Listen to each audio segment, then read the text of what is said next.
Hey,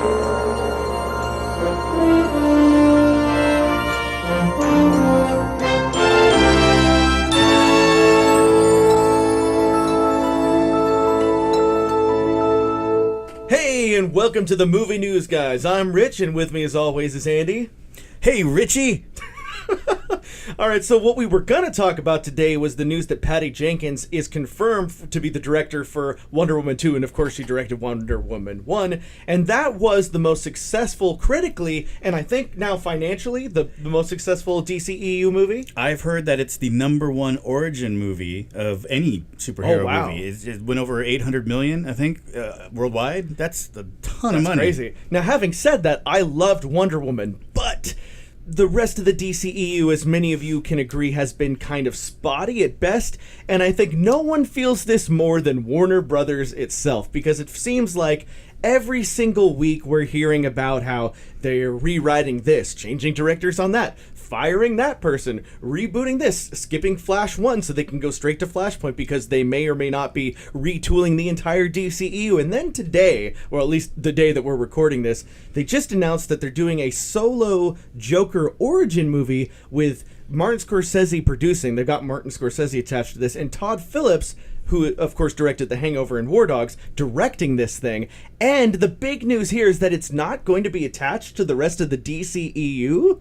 So that already is like, wait, I thought the whole point of these expanded universes was that we were going to be having all this connective tissue so that way all of the properties were connected. This, Andy, this almost seems to me like a real defeatist kind of move here. It's like, well, this all didn't work, and Jared Leto was sending dead raccoons to Margot Robbie, so we better fix this somehow. Let's just do something that's not connected to any of them. What do you think about all this? If everybody's so, in my opinion, all of these studios, because Marvel has connected all of their movies together. I mean, it's been great and it's been successful. And they had a plan from the beginning. DC, I love DC, huge fanboy, but I see the problems of what they're doing is they're trying to catch up. At least that's what it looks like to me. And they're trying to make this connective tissue, but without doing the work that they need to do. I would be happy if all they did was just make one-shot movies. It doesn't have to be connected. That way they can focus on making one great movie. And, you could have multiple Batmans. You can have multiple Jokers. But then when you establish yourself, with the Man of Steel and then the Batman vs. Superman, Wonder Woman, all these movies are supposed to be connected. We expect the next movies to be connected. So when they do things like create a whole separate character, like even the confusion that's going on with the TV series, it's not connected. They did that with Marvel too, but it's like they're trying to almost, there was rumors that they were going to have the Flash from the TV series cross over with the movie. Yeah, not happening. Yeah, it makes it so confusing for the non-nerd who would just take it in any way. Because I really like Gotham, but it's like that's obviously a completely different universe, and like Arrow's a different universe, and the movies are a different universe, and now they're talking about making more movies that are not in the same universe. They have to first fix what they've done with the extended universe. That way we can differentiate the two. Because, Gotham's awesome. Totally different than any Batman movie we'd see. And it stands on its own. Same with The Flash or Arrow. All those things. They work well on TV.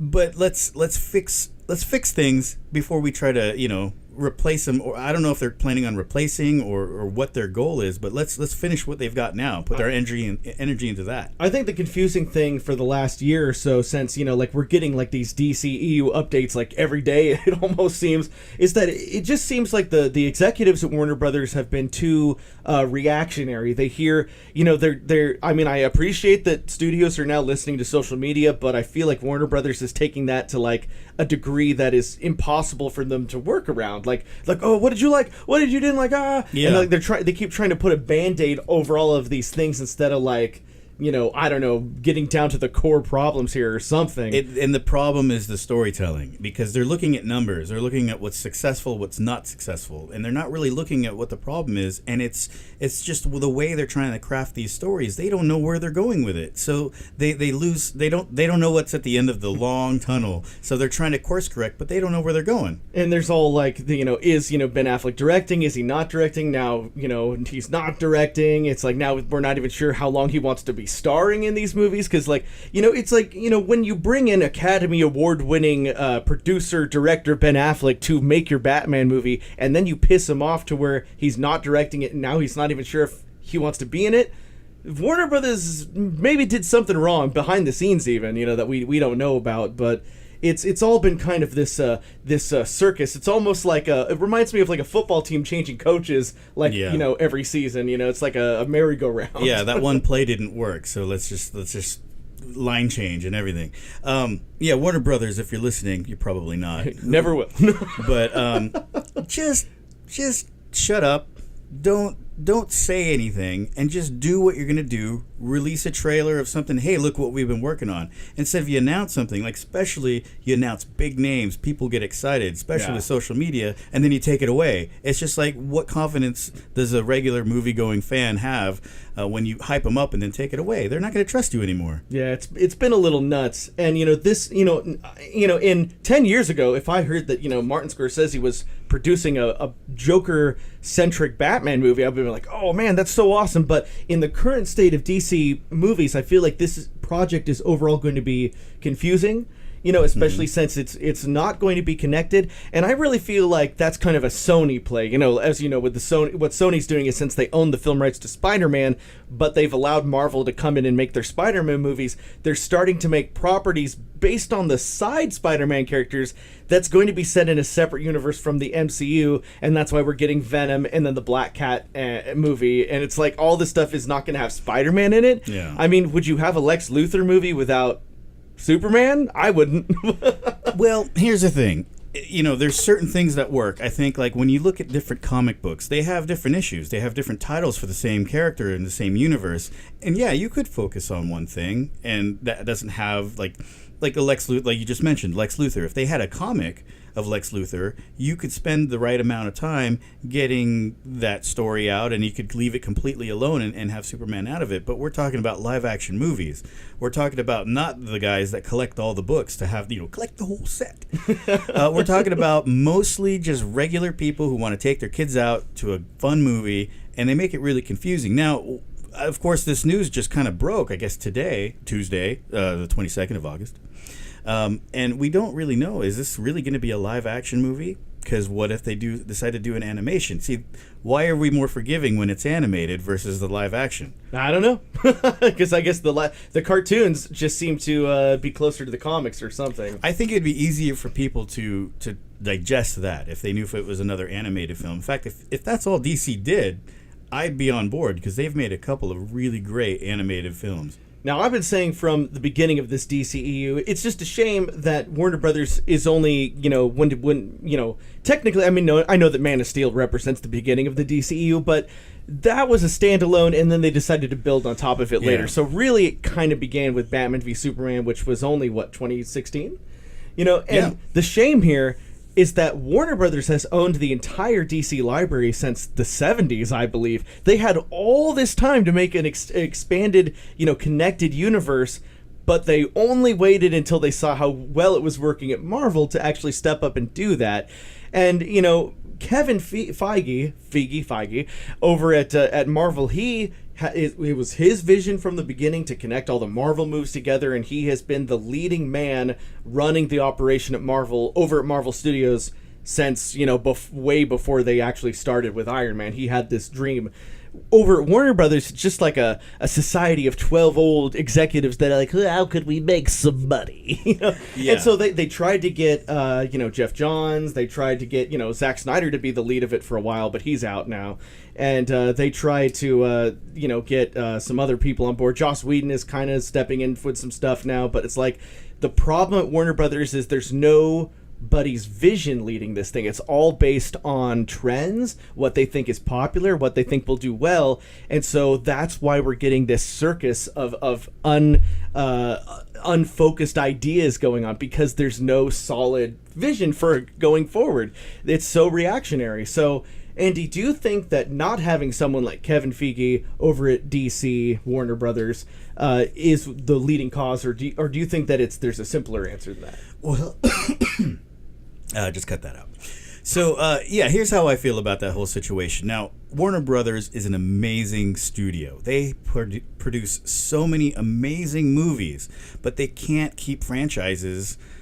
You know, they can't do what they want to do with this whole DC property. And I think that I'm just going to say it 100% because they don't have a unified vision, because there is a lot of properties in the DC universe. There's a lot of things that need to work together. And if you're an old man in a room looking at numbers all day, writing paychecks, you don't know the story and how much people really care about these characters. And so you need to find the nerd, the guy. And I thought that's what they had with Zack Snyder.